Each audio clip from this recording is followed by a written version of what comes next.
we give our house helps.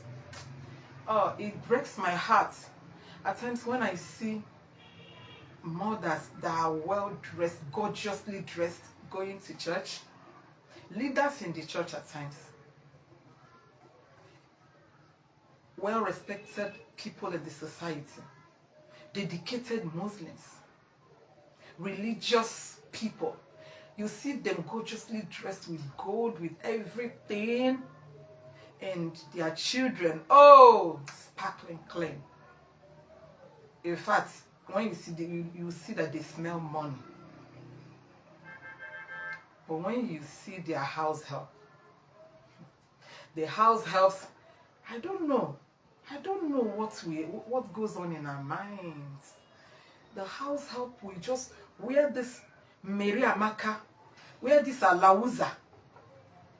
Some of them will even barb the house help skin, kodo, and then carry the ribbon and decorations of everything and put on their own children. What points are you trying to make? Does it really take anything to buy something nice for houses? It doesn't. Now, there are mothers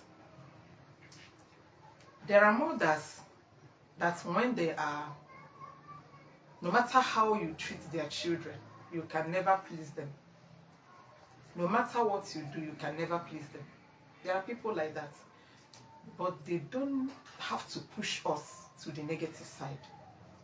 Do you, be you, in spite of what anybody thinks or what anybody tries to compel you to do. Do you, be you.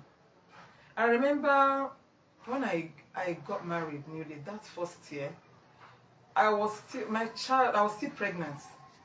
My first child was not yet born. I was pregnant. Then I had from my husband's side, the girl I loved so much. Her name is Abibi. So I was living with her. I so much loved this girl. In fact, I made up my mind then that this girl was going to marry from my house, and the father agreed. In fact, the father said it with his mind, said this girl will stay with me. So Baby will marry from our house. We petted this girl. I used this girl to learn how to bring up children because I didn't have any child as at then. I was still pregnant. I remember when she came, she told me, no, I said, Baby, come, let me go and bathe you. She was 8 years then. 8 to 9 years, either 8 or 9. She said, no, she used to cook yam in their house though, and then no. That I said, don't worry, let me go and I took her and then taught her how to bathe herself very, very well to avoid smelling, to avoid body odor. And then, because there are so many things that you know from the village that she had. I took her to the teaching hospital, Gwagwalada. Then it was a specialist hospital. I took her there, then the doctors, they took care of her, made sure those wounds and all of those things she came with from the village, made sure they were well taken care of. She became very,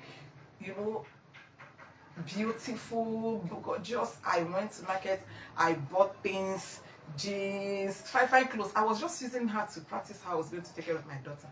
But my husband already prayed that we're going to have first child as daughter, and I agreed. Now I was using her to practice. I loved this girl. She was eating well, as in, I'm not saying she wasn't eating well in the house, but let's say now she was my only assignment apart from my husband. So I was, and she didn't have to share food with people and all of that. So I was really taking care of her baby. Then this girl now became chubby all of a sudden and all of that. Then I remember when the mother, to cut it short, the mother came on announced, maybe probably to come and find out if I was maltreating her child, since the child is not from my side. Maybe the mother landed and she just rushed the child. The girl was like 9 years then. She started opening the eyes. She would turn the eyes like this. I thought something fell inside the girl's eyes. I said, what happened? I said, sister, what happened? She started opening her eyes. Did anything fall inside? I said, what happened? She know the big lie that happened, that she had to take her home. But what shocked me was when she was going, the hair, I was plaiting the girl. The girl came with normal best. I started plaiting the hair and all of that. She took the girl to a barber and barbed the girl's hair. Barbed it as a malam. And then the girl said she removed her clothes and wore her a nightgown from Abuja and took her back home to the village looking And the traveling bag the girl had bought for the girl would pack her clothes. When they left, I discovered she dropped it in the sitting room. And she picked few clothes and put in a backo bag and left. Then she got to the village sheet. So of course you know the narrative she will paint.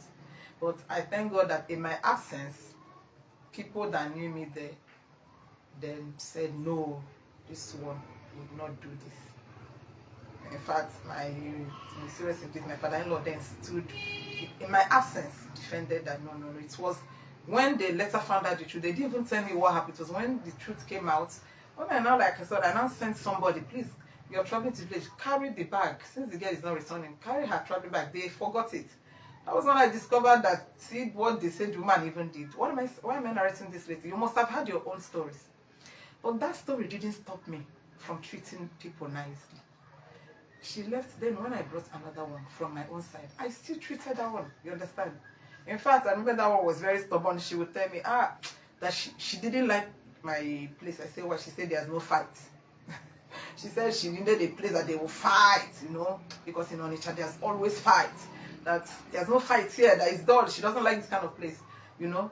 But because I was like, if it's my, you know, the child I dated, would I have allowed her? I started, you know, talking sense. And that's how we continued until I was like, my children were up to 7 years and all of that. Even at that, when I think I carried the